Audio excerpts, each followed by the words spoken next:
नमस्कार, मी मोनिका शर्मा आणि आपण पाहत आहात लोकसेतू मराठी न्यूज चॅनल। तर चला पाहूया आजच्या बातम्यांमध्ये काय खास आहे।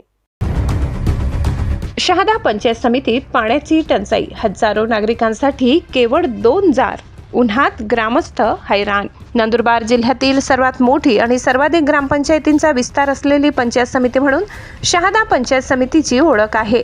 मात्र सध्या याच पंचायत समितीत प्रशासनाचा निष्काळजीपणा उघड होत असून नागरिकांना पिण्याच्या पाण्यासाठी व सावलीसाठी भटकंती करावी लागत आहे।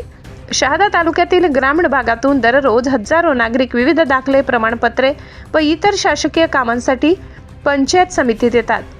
सध्या उन्हाळ्याची तीव्रता वाढत असताना प्रशासनाने नागरिकांच्या पिण्याच्या पाण्याची योग्य सोय न करता केवळ 2 पाण्याचे जार ठेवून आपली जबाबदारी पूर्ण केल्याचा दिखावा केल्याची टीका होत आहे। हजारो नागरिकांच्या गर्दीत 20 लिटरचे हे 2 जार काही मिनिटातच रिकामे होत असल्याने उर्वरित नागरिकांना पिण्याच्या पाण्यासाठी भटकंती करावी लागते किंवा विकतचे पाणी घ्यावे लागते। त्यामुळे प्रशासनाच्या नियोजनावर ग्रामस्थांनी संताप व्यक्त केलाय।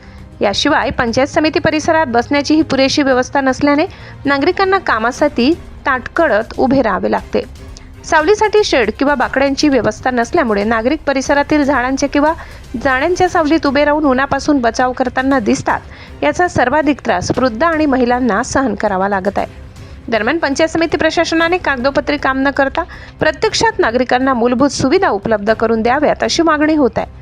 पंचायत समितीत कायमस्वरूपी फिल्टर प्लांट बसवून थंड व शुद्ध पिण्याच्या पाण्याची सोय करावी, तसेच सवलतीसाठी शेड व बसण्यासाठी बाकड्यांची व्यवस्था तातडीने करावी अशी मागणी नागरिकांकडून केली जात आहे। सकाळपासून शासकीय कामासाठी येणाऱ्या नागरिकांना पिण्याचे पाणीही मिळत नाही आणि बसण्यासाठी सावलीही नाही। प्रशासनाने किमान माणुसकी दाखवून तरी पिण्याच्या पाण्याची योग्य सोय करावी असा संतप्त सवाल ग्रामस्थांनी उपस्थित केलाय। आता या गंभीर बाबीकडे वरिष्ठ अधिकारी लक्ष देऊन नागरिकांना दिलासा देतात की 2 जारच्या नावाखाली सुरू असलेली ही थट्टा कायम राहते, याकडे सर्वांचे लक्ष लागले।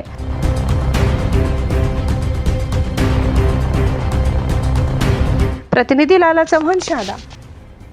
साठी एवढंच। ताज्या घडामोडी, स्थानिक बातम्या आणि महत्त्वाच्या अपडेट्स जाणून घेण्यासाठी आमच्या लोकसेतू मराठी न्यूज चॅनलला सबस्क्राइब करा। धन्यवाद।